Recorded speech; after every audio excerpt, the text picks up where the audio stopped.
Hello and welcome to the IGN UK podcast. I'm Chris and I'm joined by Dan this week. Hey. And we also have a very special guest in the shape of Alex Garland. Welcome to the podcast, Alex. Thank you very much. Let's give Alex a bit of an intro. He's the writer of The Beach, The Tesseract, The Coma. He wrote the video game Enslaved and also, movie-wise, 28 Days Later, Sunshine, Never Let Me Go, Dredd, and Ex Machina, which is coming out in the UK next week on January 21st. Dan and I have had the privilege of seeing it and thoroughly enjoyed it. So let's kick off by talking about that. Alex, where did the inspiration and the idea for this one come from?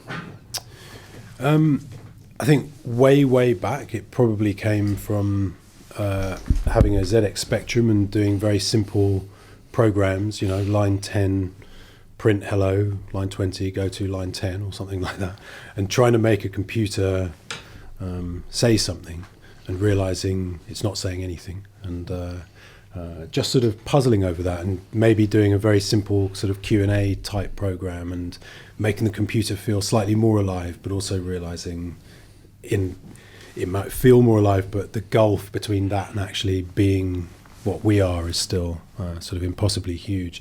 And I think that never really left me.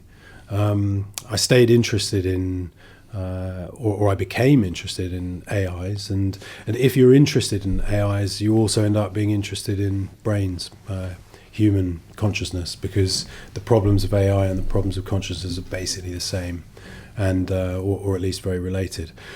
And eventually, I was in prep. I was working on the previous film. I worked on Dredd. I was in prep, and a story came to my mind that felt like a reasonable vehicle for a discussion about some of this stuff and a way to explore it. It's quite heavy, some of it, and so I quickly jotted it down. Then went back to Dredd, and when Dredd was finished, picked this up. So can you maybe explain the story a little bit, or give us the setup, as it were? Yeah, I'll try.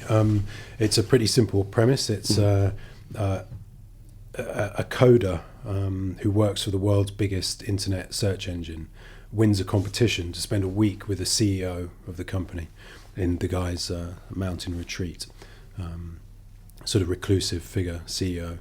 And when he gets there, instead of being there to spend a week kind of hanging out with a boss and bonding and maybe picking up a promotion at the other end, he discovers he's there to take part in an experiment, which is a kind of a version of a Turing test, which is, as people probably know, is one way you can try to look at the level of artificial intelligence within a machine.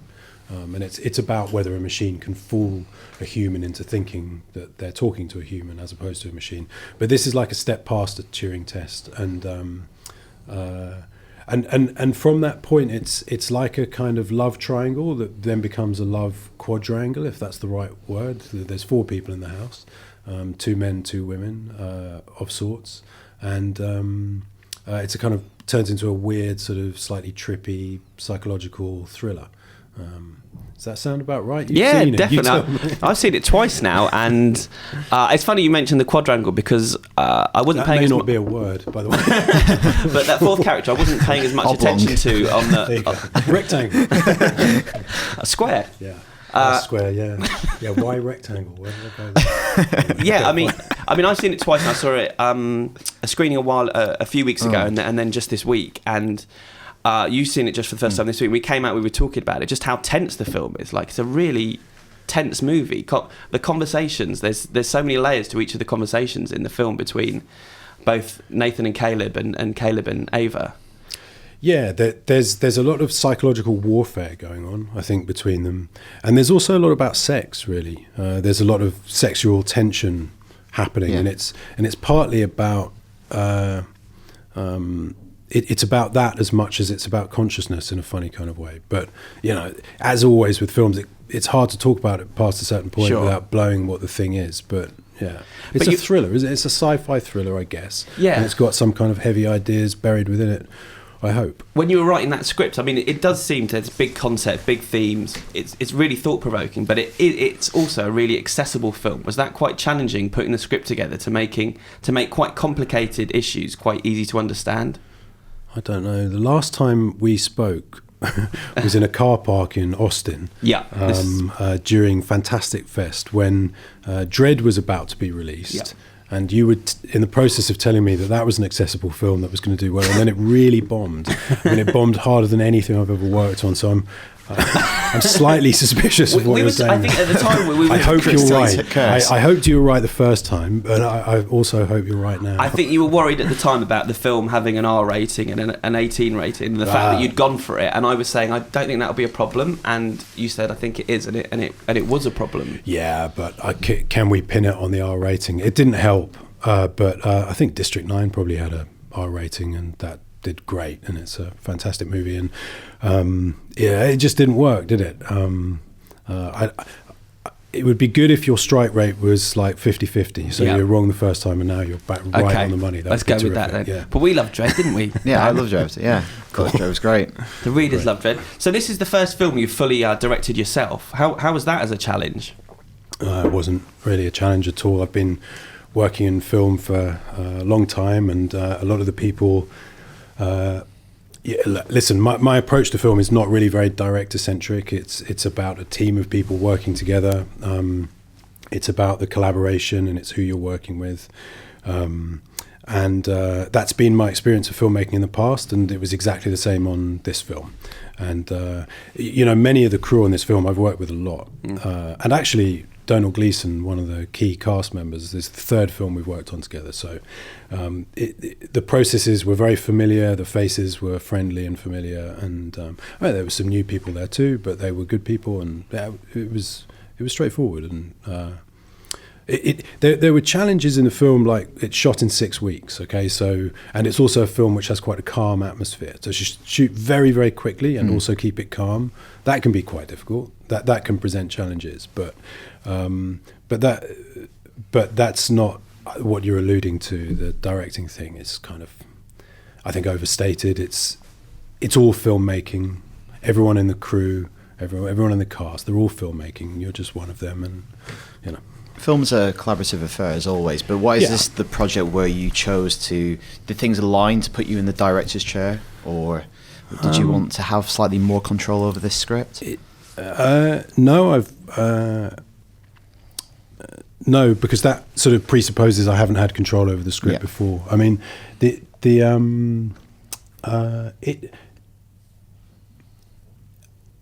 I think from the outside these things look like there must have been some big epiphany or decision. It just wasn't like that. It was like working with the same group of people. Here's the script, here's the thing we're going to try and make, and the conversations were not all about directing. It was about how are we going to get the money, who's going to be the right person to do this, is Marco the production designer actually available, if we push the thing back for a little bit, are we going to get Rob?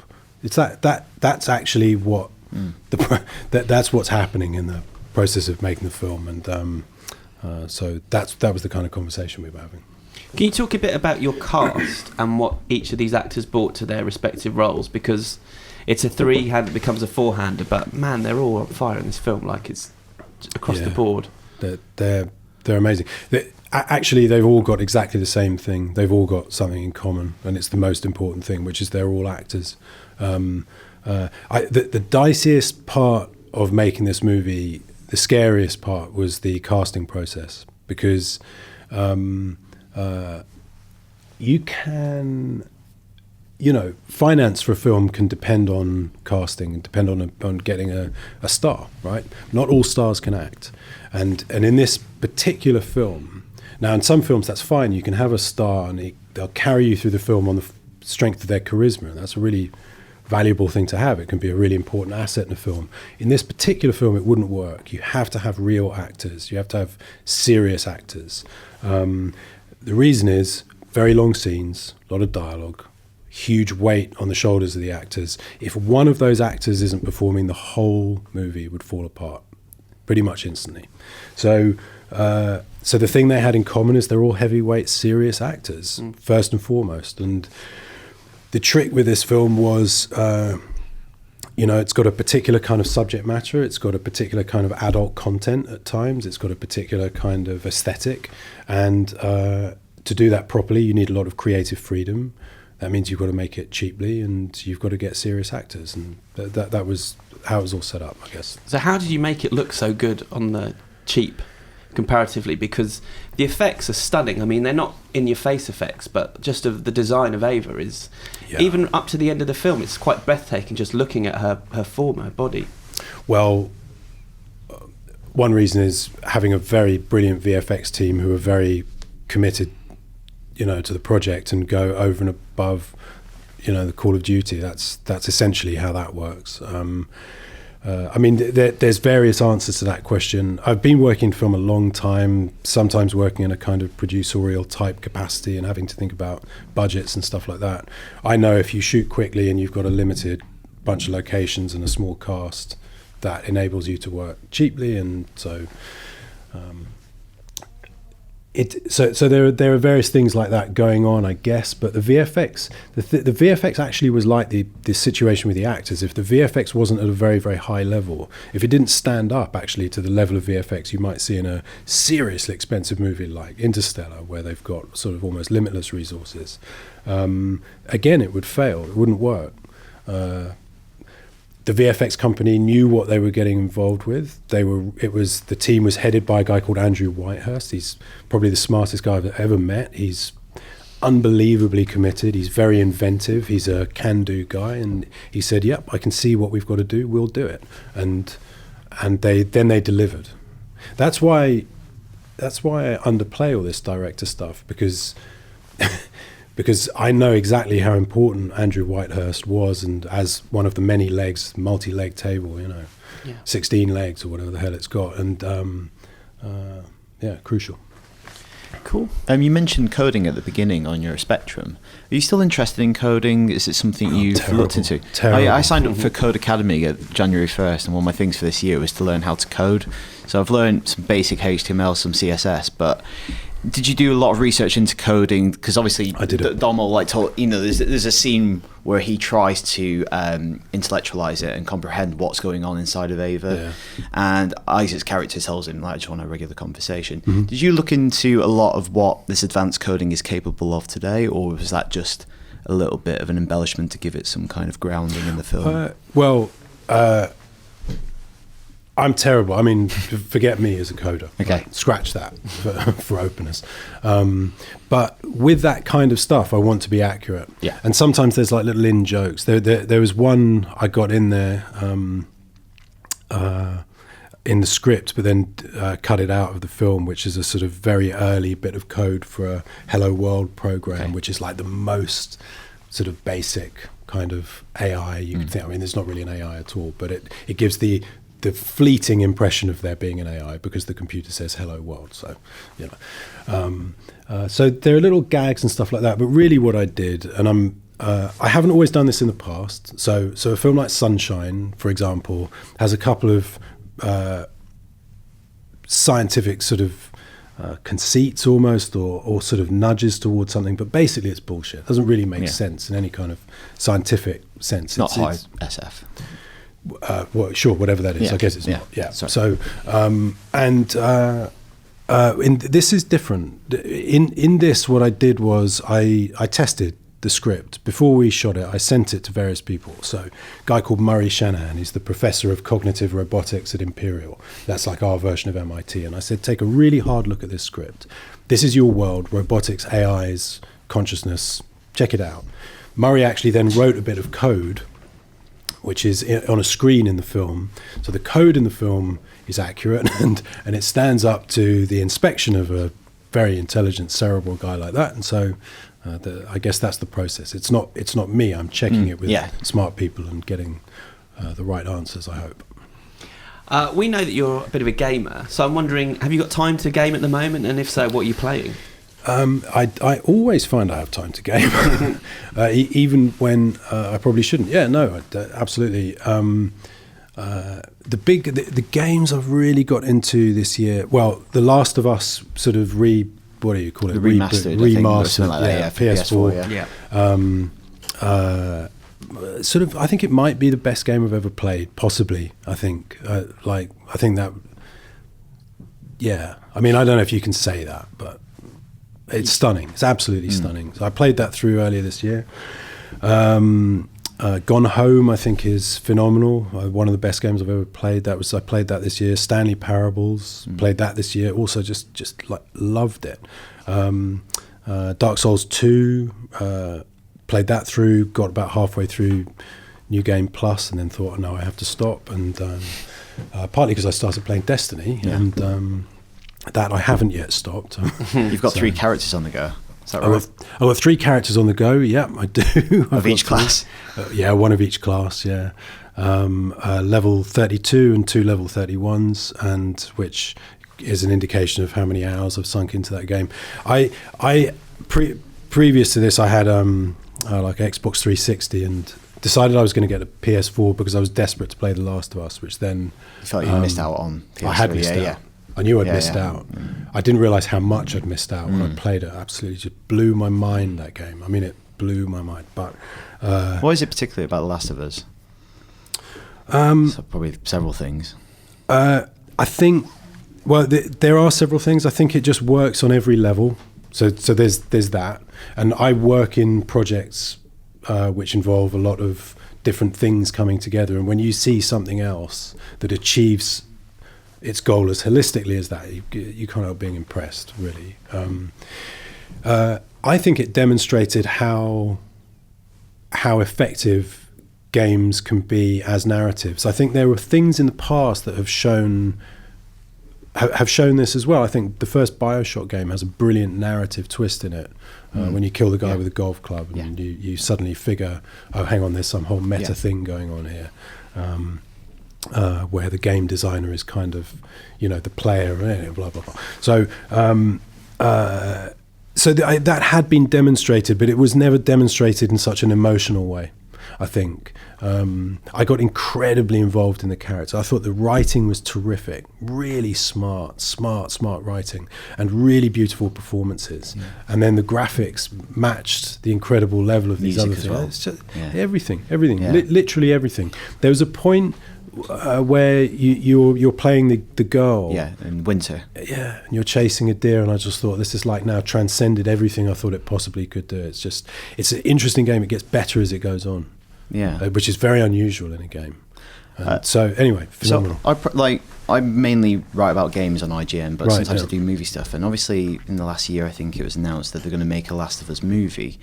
When you hear stuff like that, what do you think? I kind of feel like it's redundant, because I don't think in a 2-hour movie you can, it's not going to translate that experience. But why? What are your thoughts on that? Having played The Last of Us recently, I feel genuinely completely neutral about it. The only reason I say that is because you can make good films out of bad books. You can make bad films out of good books. The same will also be true of video games. It's really about the group of people executing it and how they do it and why they do it. If you get some really talented people, they may find something new to do there, and it could be fantastic. So I can't prejudge it. Yeah, of course. I've been wrong too many times, so why would I bother? And I don't know, it could be good. What I do know is that when somebody makes a shit film of a good book, nobody holds it against the book, right? Yeah. The book survives. Yeah. In fact, in a funny kind of way, people are kind of defensive. They almost protect it more, right? I think that's probably true with games as well. So I don't feel any need to protect The Last of Us. I think The Last of Us has staked a pretty spectacular flag in the ground, and it's always going to have it. So I don't feel concerned on its part. And I think your problem probably is the fact that we just haven't had a good one yet, an adaptation of a video game, a great movie. It just hasn't happened, and we got high hopes for the World of Warcraft film. There's news this week about the Assassin's Creed movie, but it's just, I guess it just hasn't happened yet, where there's been a classic movie based on a video game. But who knows? I mean, you obviously were involved with Enslaved, the video game. You wrote the story. I mean, no, I didn't write this. I mean, just to be clear. Yeah, you came on board. I came on board quite late. There was that company, Ninja Theory, that game. There's Tamim, who's exerts a very, correctly exerts a powerful creative influence. At the point I arrived, the characters existed, the plot existed, much of the level design and sort of flow existed. And so what I was doing was working with Tamim on his story. I felt I was there working, in a sense, for Tamim. And nothing wrong with that. I mean, I was actually incredibly grateful that he gave me the chance to work in video games. I've always loved video games. I grew up with them. My best friend, when we were growing up, got Pong. Like early 70s. He got the first thing, so I've literally kept track with them as I've got older. They map my life pretty much exactly, and so I was really grateful that Tamim gave me that shot, and I don't want to take credit where I don't deserve it. It was largely Tamim, and I was there to assist him. Right, but you obviously seem very passionate about games, but you've gravitated towards making movies rather than video games. Why is that? And are games something you'd be interested in? I think games have some real problems embedded within them, I have to say. I mean, one of the reasons I love The Last of Us is I think it and I think this is true of other things as well. I think it's true of BioShock. I think it's actually true of Grand Theft Auto as well, is that a certain kind of weight is given to the writing, okay? And as a writer, I'm bound to say that. But I think writing's very, very important. If a thing is going to contain a narrative, even if that is going to involve writing, even if the person doing it doesn't know they're writing, it is writing. That's what that is. That is what that prescribed narrative form is. And so I think there's a lot of crap, and there's a lot of lazy stuff. There's a lot of very derivative stuff. That's why I feel so grateful when I play a game like Gone Home, because it's not just another. I don't know. I was just about to swear. I'm not sure if I'm allowed to swear. Go for it. It's not just another adolescent preoccupation, male adolescent preoccupation game, right? I get that. I've played a lot of those games. I can really enjoy them. I can also get really fucking bored of them, just really bored. And to be given a game like Gone Home is electrifying. And the thing about cinema is that what it managed to do, for whatever reasons, although this has got a bit worse in recent times, but for a long time, it's managed to have kind of AAA type titles, big blockbusters, and also a whole lot of other stuff, a thriving indie scene, right? And some of those mainstream movies, like Taxi Driver, was a big film when it came out, or The Exorcist, or Alien. They're really great bits of filmmaking too. So I want there to be a healthier and more powerful indie scene. But actually I can see that coming now. No Man's Sky. That's the next game I'm really, really looking forward to. Really excited to play that game. I think, but sorry, I've sort of gone off topic, I guess. I mean, basically what I'm saying is that it's not been a very friendly place for writers' games. It hasn't. In fact, a few years ago when I first started getting really interested in it, there was a real kickback within the industry saying games are not a storytelling medium. Don't try to make them into a storytelling medium. They don't function as stories. They're something else. There may be a kind of notional story in Mario about saving a princess or whatever, but there's no story. It's a platformer. Sort of get out. This game is play. It's about mastering mechanics. Yeah, and actually, Destiny, although I really love the game, I'm playing it a lot. Yeah, one of the big criticisms is that there is no story. Well, there isn't. Yeah. And I mean, I don't know. It's very unwise of me to criticize anything, but the story and the writing as it exists, it's not as good as it should be, frankly. But the game functions really almost supernaturally well in some other ways. You have stopped playing it, which is fair enough. That's your call. But I've got to tell you, man. I have to play everything. Yeah, no, fair, of course. Yeah. And there's limited hours in the day, and Destiny is like a time hole. Sink. Yeah. I mean, no question. But those 6-player co-op raids, I've heard they're the best thing in gaming this year. Yeah, they are stunning. Yeah. They're absolutely stunning. Well, I got sidetracked before. So I bought a PS4. So all of my friends list gone. Right. Yeah, but I didn't have anyone to play that problem. Yeah. It was really frustrating at first with Destiny. Slowly put together a friends list. There's now 6 of us.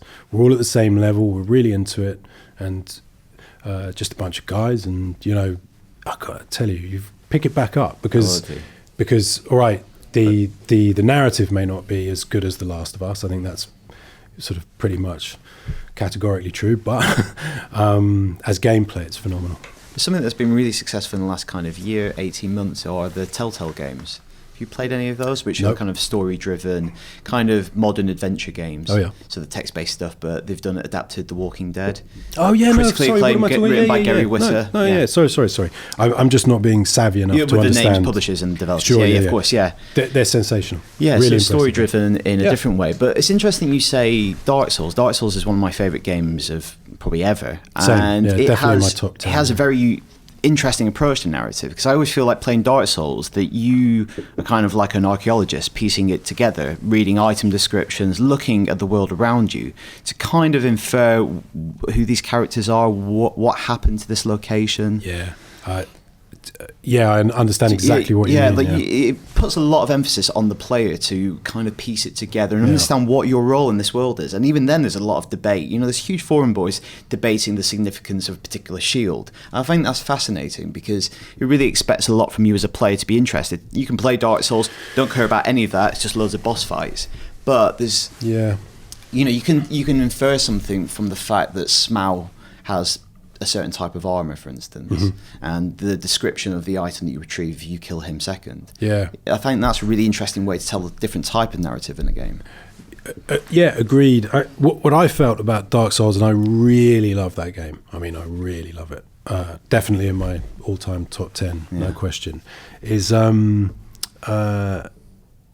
an experience, for me, it was like dreaming. It was this weird Japanese kind of non sequitur stuff. Things didn't make sense, but they kind of did.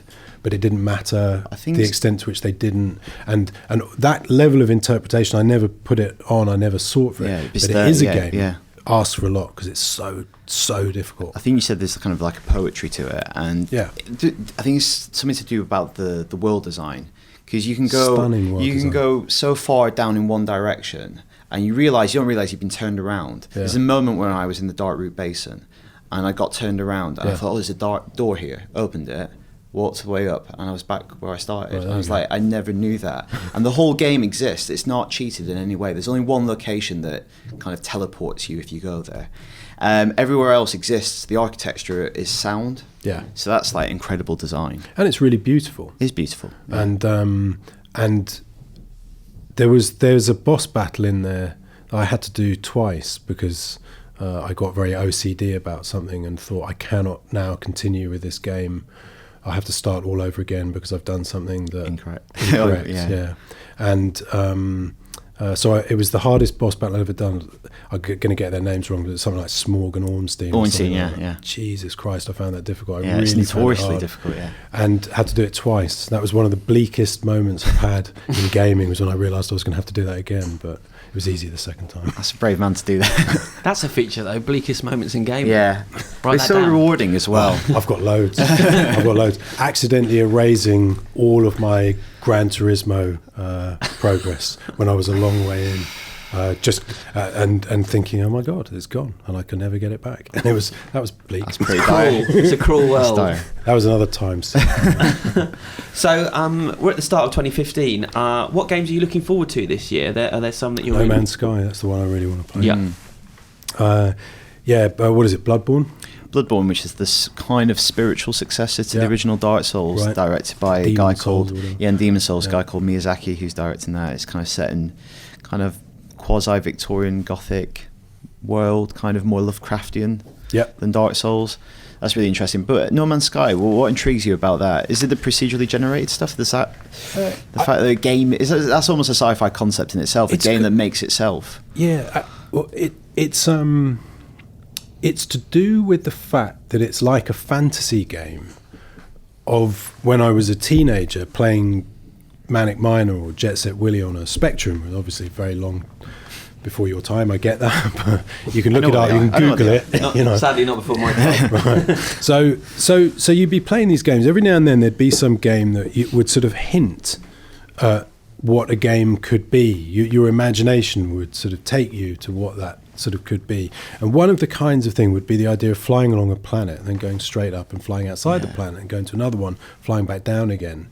I think part of the reason people love those GTA games is just that sense that like what you were saying about Dark Souls, that it's a consistent world and you can make decisions where you go within it.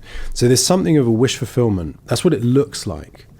And I think it's sort of accentuated a little bit almost by the color scheme they use. I think it's beautiful. Yeah, because if you play a lot of the certain games went through a period where they were like every game is brown or grey or beige. A lot of the games that came out, big blockbuster games, and that's like using the extended palette. It's a really vibrant game. Yeah. So that really looking forward to that. I think that's caught a lot of people. What should I be looking forward to? I think Bloodborne is my fixation for this year. It comes out in March, PS4, but Dark Souls 2 is getting a remastered edition, so I think the original Dark Souls might come out on PS4 as well. I'm not sure I can play through those. I'm not sure I can. There's a limit. There's a limit. I mean, I really love them, but I've sunk a lot of time, and they involve proper grinding. I mean, Evolve is a game I'm looking forward to in February. It's a 4v1 game. This is a big thing for 2015, is kind of asymmetrical multiplayer. All right. So 4v1, there's 4 hunters and there's 1 monster, and you have to work together as a team to trap the monster. It's just that is the game. It's going to be coming out in February. Cool. That sounds really cool. Yeah, I'm not a gamer, but that one's got me excited. I want to have a go at that one, because it just looks like a really fun experience that I haven't seen much. I haven't seen anything quite like that. Yeah, and it's also, growing up in the period I did, I'm a huge Zelda fan, and it's bringing out a new Zelda this year. There is, yeah. Yeah, and I think talking about wish fulfillment, it kind of does that. It's the first kind of truly open world Zelda. It's not going to have this linear path where you have to tackle X amount of dungeons in a particular order to retrieve equipment that lets you do the next dungeon. It's going to be an open world, and you can tackle things in any order that you like. Right. So for Zelda, that's kind of moving on quite substantially. So I'm kind of interested in that. Well, I'll definitely play that, no question. Have you got Wii U? Yes. Yeah, I do. I've got everything. Yeah. I used to have an Atari Jaguar. Wow, that's some pad. Tempest 2000, I think, Jeff Minter game. That's one of the best games ever. Yeah, I was reading that's that. That's in my top 10, Is being a writer and now writer-director a good job to allow you to play video games during the day, or is it a problem? No, it's all very late at night. What actually happens is I'll go through 2-3 months where I don't pick up anything, and then I'll blitz. And I think because I've got Ex Machina coming out and trying to set up another thing, I've got time at the moment, and I sort of, I miss games, so I binge on them. And those at the moment it's Destiny. If you want to get sort of wiped out, sucked in, that game will just hand it to you. It's like crack. I mean, it's ready waiting. You said Bioshock was one of your favourite games. Love Bioshock. Love Bioshock. Would I pick? Have you played Infinite? I have. Yeah. What are your thoughts on that? I think I was just really into Bioshock. Yeah. That was my thoughts on that. Okay. And as we're looking ahead to the year a bit, are there any films that you're excited to see this year? Are there? Yes, there must be. My head's in game world. I want to see Chappie. Yeah. I really like Neil Blomkamp stuff. I thought District 9 was one of the freshest films in a long time I'd seen. Tell me what's coming up that would be cool. The one I'm interested in is High Rise. I want to see that. I'm a big fan of J.G. Ballard, and it's based on a Ballard novel. And Ben Wheatley's one of the really interesting guys working at the moment. Yeah. And fantastic cast. Yeah. Really, really keen to see it. Yeah. We're hoping that'll be something special, that one. What about Star Wars? What are your thoughts on Star Wars returning? I don't know. I think that the teaser trailer was really impressive. That's what I thought. I thought same as everyone else. I thought that the 3 prequels were useless and kind of depressing, and so well primed to turn everything round. And I think these guys have a shot at doing it. So I hope that's what happens. And certainly when I saw the trailer, I thought this feels right. That's what I had an authenticity to it. Like, and they're looking back to Ralph McQuarrie's authentic, artwork. Yeah, but also it kind of fucked the authentic thing, because people get too fussed about being reverential, and actually reverential is not really a good thing usually, I think. It may get stuff right in those terms, or it may not. I don't really care. What I want it to do is work as a film that I really like, and the imagery I saw just pulled me in. I guess it did. Of course, it references stuff, stormtroopers and stuff like that, desert planets, and we get the vibe of that immediately. But I think if I'd never, let's say Star Wars didn't exist and I saw that as a teaser, I'd be thinking, what's that? I'd want to see it. And that has to be a better test than whether it sort of pushes our sort of buttons in terms of our sort of, But equally, I think when you say authenticity, it's just wanting it to look like it exists in the same universe. Whereas those prequels look like cartoons. I totally disagree. I thought the prequels were authentic. They were just authentic to the bits of those Star Wars movies I didn't like, right? So I thought, this stuff is sacrilege, isn't it? Which I find really boring. I hate all that sacrilege stuff. I thought Jar Jar Binks, right, was authentic to the Ewoks. No, I totally agree. And the Ewoks were aimed at children, and I loved it.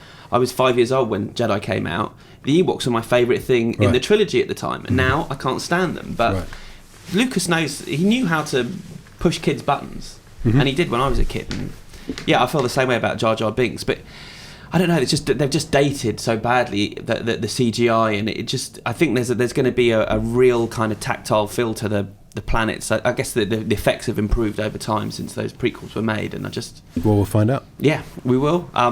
It's pretty cool though that you've got two of the big cast members from Star Wars in your movie. Wow, yeah, it is, because maybe we'll get slightly more press as a result. So agreed. That can look a bit like prescience rather than luck. It's luck more than prescience. Sure. And also there's another thing, which is these guys. That conversation we were having before. They're very, very good actors, right? And when someone's a very good actor, it's obvious they're a good actor. It's not like one person spots it because they're smarter than everyone else. Everybody knows it. See early Philip Seymour Hoffman, and instantly, whoever you are, this guy's really, really good. And it's like that with these guys. So in some respects, I'm not surprised they're cast. That makes sense. Cool. So what are you up to next? Have you got much in the pipeline? I was reading about a project called Annihilation. Annihilation, sorry. Oh. Is there anything you can say about that? Is that potentially the next film? There's a novel by a guy called Jeff Vandermeer. It's a really, really fantastic novel. And the producer I'd worked with, one of the producers on Ex Machina, Scott Rudin, owned the rights to Annihilation. He sent it to me and said, "What do you think?" And I read it and thought it was fantastic. And so I'm working on that at the moment. And films at this point, you could sort of try to quantify it and say it's a coin flip, like may work out, may not. It's probably worse than a coin flip. It's probably more like 80-20 against is probably good odds at this time. But that's what I'm trying to do. Is sci-fi a genre you want to stay in? Is that something you enjoy exploring? I do love sci-fi. Yeah, I do. But I like all sorts of stuff, and actually I try to kind of mix it up in a funny kind of way. I mean, there'll be elements of other genres within whatever,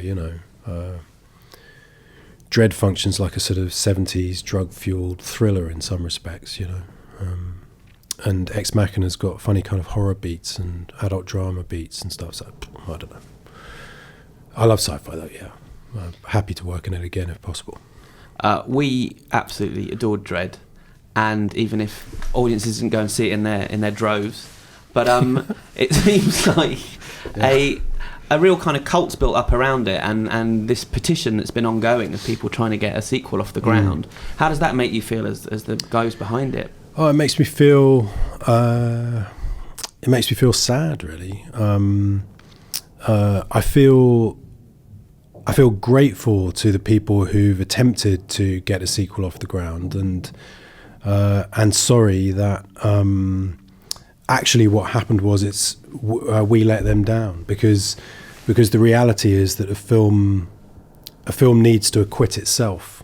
It shouldn't need a petition, and the truth is, if it gets to the point where it needs a petition, it's in big trouble anyway. That's the cold hard reality of it. So I feel like a sense of residual guilt, actually quite strong. It's not really that residual, it's quite strong.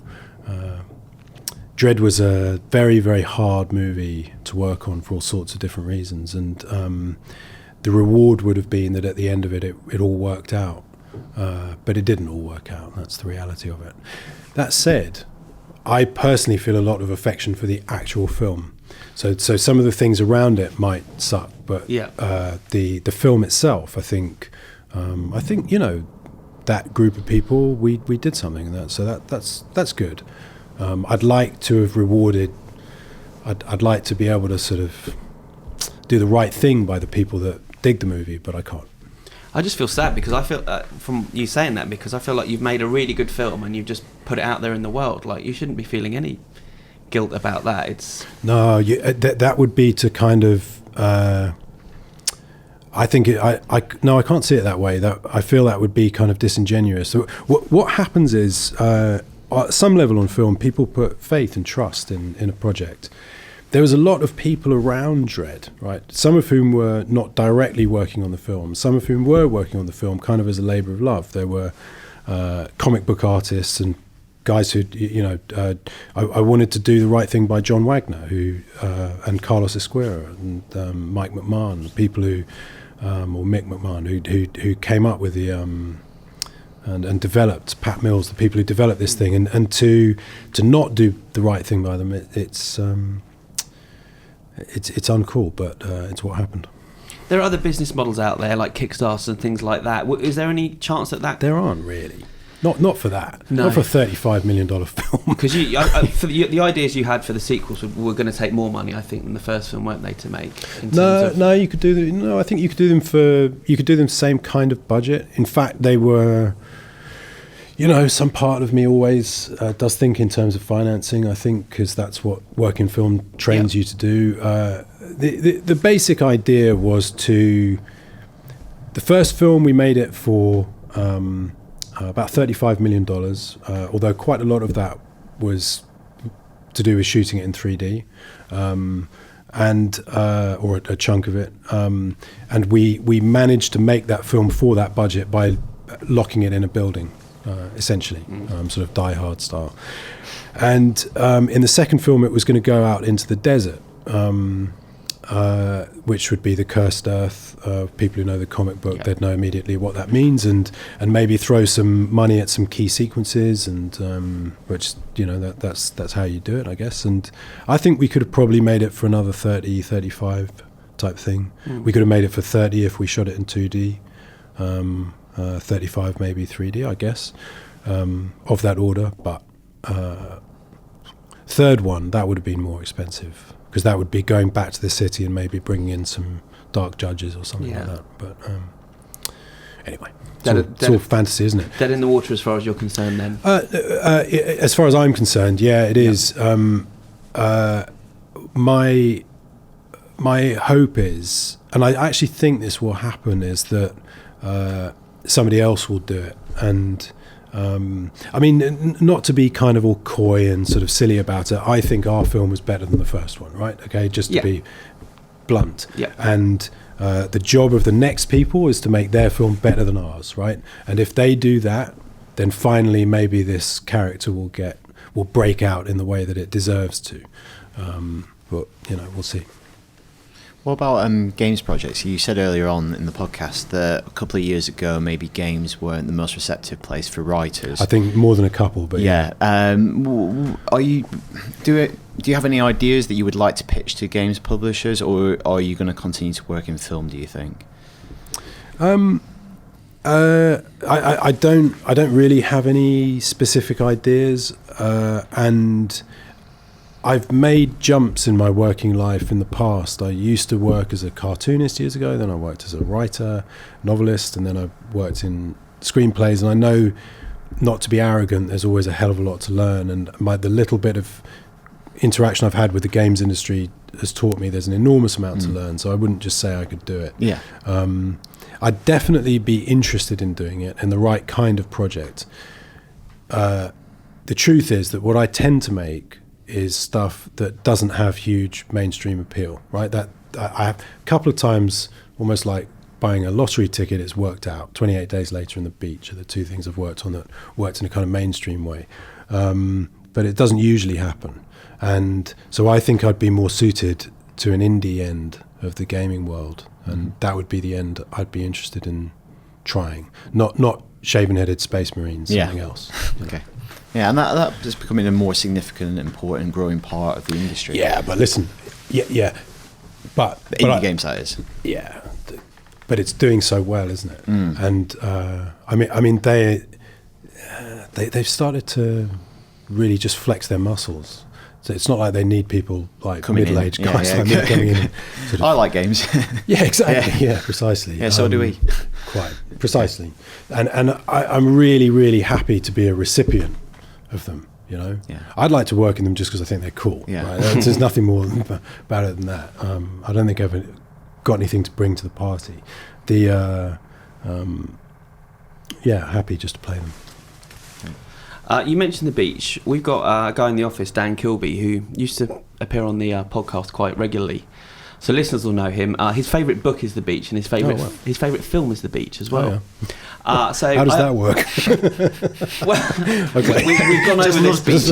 We've gone over this on the podcast several times, so that's not a new topic of debate. But he wants to know, having just made your directorial debut, how would you approach your own movie adaptation of The Beach, and are there different elements of the book that you would have focused on versus the actual movie? Yeah, I mean, it would be tonally different. I think it would be a bit darker, basically, a bit darker. Yeah.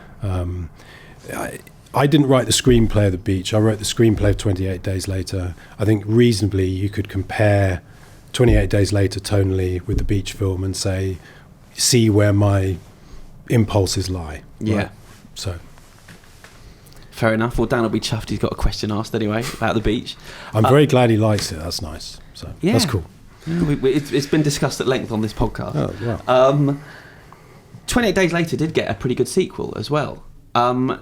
Any idea if there might be a third one in the pipeline for that? We've just started really talking about it seriously, yeah. It's a possibility. We've got an idea, and Danny and Andrew and I have been having quite serious conversations about it, so it is a possibility. It's complicated. There's a whole bunch of reasons why it's complicated, which are boring, and so I won't go into. But it has, there's a possibility. Yeah. Am I right in saying you didn't write the second one? Yes, it was a bunch of people. Yeah. I didn't know I was peripherally involved in that film. Is it something that you'd write then, a potential third one, if you could get it off the ground? I don't think so. No, it would be a similar role as on the second one. There's all these stupid titles in films, right? They don't really tell you anything. Yeah. Exec producer is a very useful one for that, because you can kind of duck in and out of where you want to be. It would be something like being an exec producer. That's good catch-all sort of generic title. It would be something like that. And speaking of generic titles, would you have to call it 28 Months Later now? Are you in that cycle? We figured out. I think it's more likely to be 28 months than 28 years. Okay. 28 years gives you one more place to go. Yeah. I think 28 decades is probably taking a piss, but maybe 28 years. Fair enough. I also saw on your IMDb credits, Big Game. Is that something you're involved with? Because I know about very peripherally. Right. Very peripherally. A friend of mine, colleague Will Clark, producer. There was a particular moment in prep that I was able to help with something, and it's like I just said. Yeah. If you see exec producer, sure. it could mean anything, right? It could mean they push the tea trolley from one side of the room to the other, right? Yeah. So don't read too much into it. No, fair enough.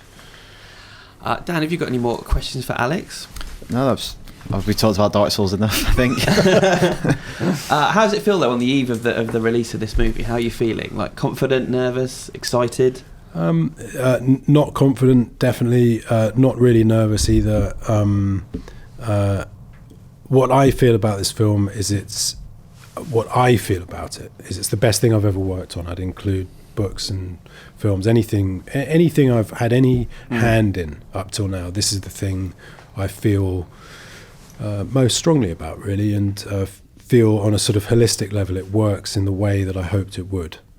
It's a completely subjective position. That's just how I feel about it. So, look, if people really like it, that's fantastic because it will help me get something else off the ground. But if people don't like it and it gets crap reviews and nobody goes to see it, actually, it's not really going to diminish what I feel about it. I've got a particular feeling about this project. It's different in some ways from anything else I've worked on. Cool. Well, thank you very much for joining us, Alex. We really appreciate it. And everyone that's listening or watching, make sure you go and see Ex Machina, which comes out in the UK on January the 21st.